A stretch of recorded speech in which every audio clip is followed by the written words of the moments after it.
Welcome back. So over the last three games, I've been told the Oilers are trash. And any discussion I have about how I think the Oilers are playing all right, absolutely trash opinion, terrible opinion. How dare I? Said good day, sir. I said good day. Um, Tonight the floodgates open. Now it may just be one game. Maybe this goes back to Florida on Tuesday because there's the extra day off in between games. Maybe that extra day off doesn't do anything other than help Florida. Maybe Florida goes home and with this result, they're angry and they play angry in game 5. Well, they better because I felt like the Oilers played with an edge tonight. And there was no let up by the Oilers at any point during the 60 minutes. Now, game 5 in Florida, the pressure is still on the Oilers because they're down 3-1. However, if the Oilers go down to Florida and could somehow eke out a victory, suddenly that pressure shifts in game 6, right? You don't want a game 7. We've seen Stanley Cup finals where a team has a shot at the sweep and they miss it, and then they get it after. There's been no comeback or reverse sweep in the final since I think it's 42. And so there's still a lot of work to be done by the Oilers, but tonight it starts. So it's Bobrovsky versus Skinner, to the surprise of no one, right? I almost feel like at this point of the year I could just drop the goaltending matchup because we know who they are.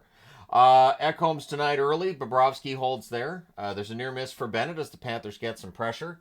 Bennett gets knocked down by Nurse, which sends Nurse to the box. Nurse took a couple of penalties tonight. It was a knee on knee. It's reviewed as a 5-minute major. They drop it to 2. I didn't see any intent. Dropping it to 2 seemed like the right idea. But the referee is still informed that he sucks because you got to tell the referee that.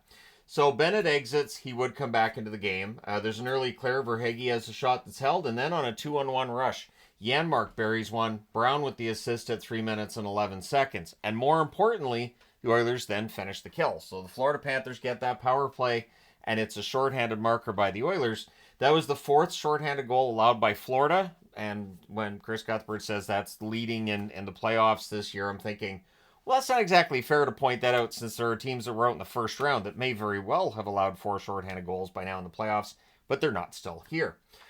So there was just the one shot for Florida on their power play. McDavid then has a rush that's defended. Too many Panthers on the ice. The Oilers go to the power play there.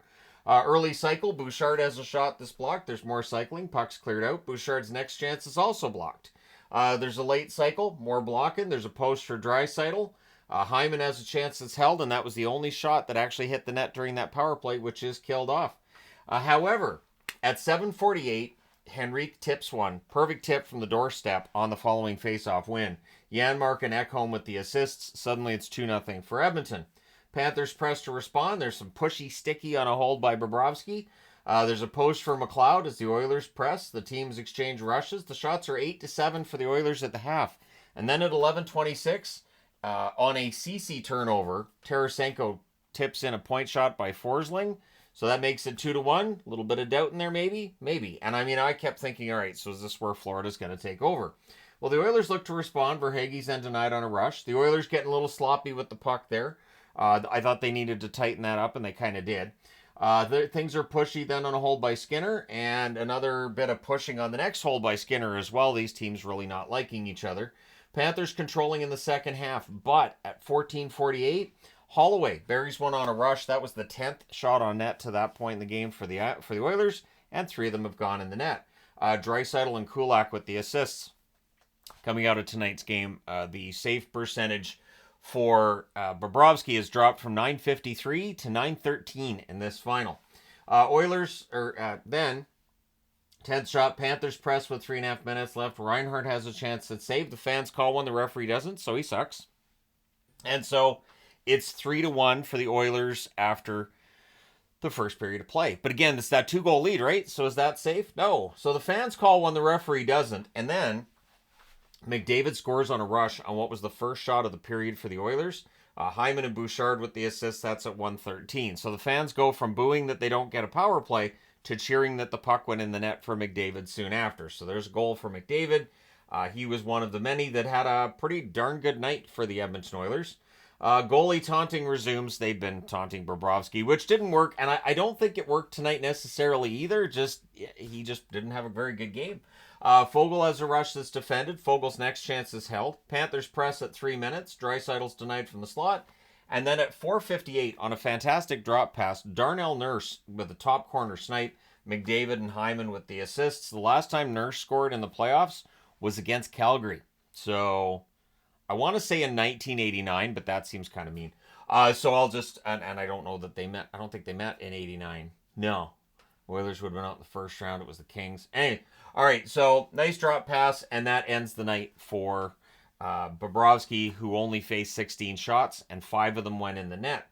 Stolarz in the net. Oilers press at 6.5 minutes. Things are pushy on a hold by Stolarz. We get a power play for the Oilers. It was a dumb slash by OEL at the neutral zone. Just the frustration for Florida. I'm just tired of the Oilers in all likelihood, right?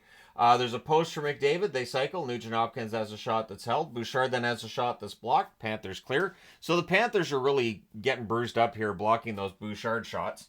Late cycle, puck's cleared out. Draisaitl has a net drive that's held. That power play's killed off. The Panthers press after they kill that penalty.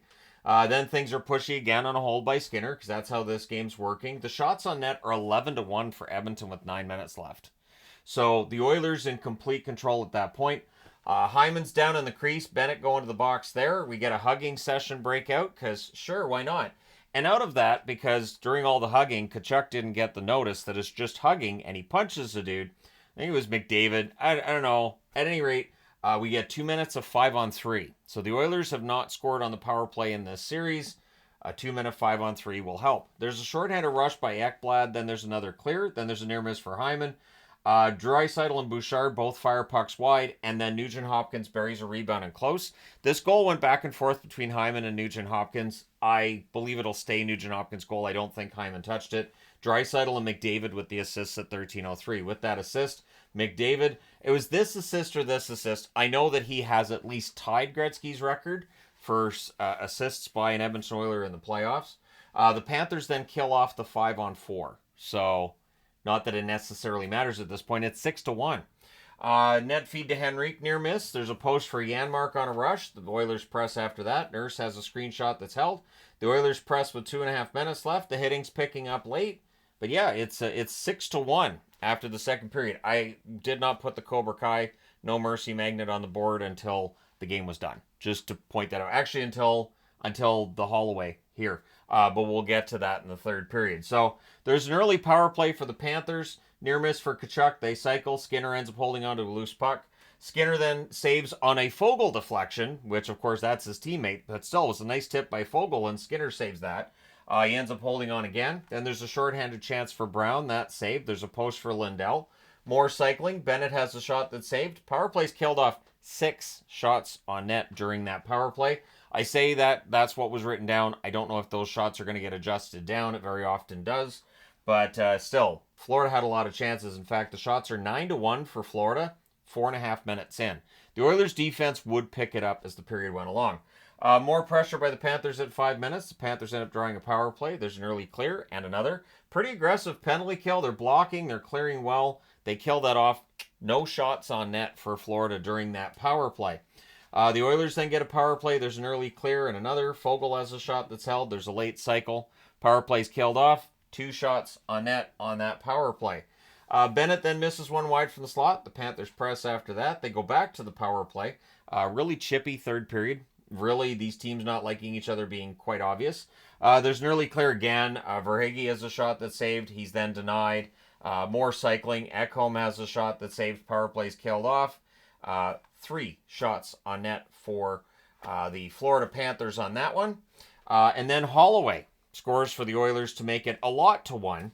McDavid and Perry with the assists at 14-11. It's tic-tac-toe on a rush. And then at 16:40, McLeod goes bar down after they had a 2-on-1 rush that fizzled a bit. But yeah, McLeod makes up for it with the goal. Holloway and Fogle with the assists there. With 3:01 left, the Oilers get a power play. Fogle has a shot that's held. The Panthers clear. And the Oilers don't really care very much. They cycle. They rag the puck a little bit behind their own net. Power play's killed off. The fans are celebrating in the final minute. And La Bamba plays as the final score is a ridiculous 8-1 for the Edmonton Oilers. And this game is going to mess up the series stats completely. It's going to really mess up the series stats Florida does still lead the series 3-1. The Stanley Cup was in the building tonight. It was obviously not awarded. And so it'll be in the building again for Game 5 in Sunrise on Tuesday. So the shots on net in this one, 14-10 for Florida in the first, 17-4 Edmonton in the second as they just controlled it, and then 15-9 for the Panthers in the third. Final shots 36-33 for the Oilers. Power plays 0 for 4 for Florida, 1 for 6 for Edmonton. The hits 50-33 for Florida. Bobrovsky saves 11 out of 16. Stolarz saves 17 out of 20. And Skinner saved 32 out of 33. Nice bounce back game for Stuart Skinner. The series isn't over. Take your broom, throw it away. The brooms are not needed. And now we'll see how things go in Sunrise. Thank you guys so much for all your support as always. I will talk to you again soon.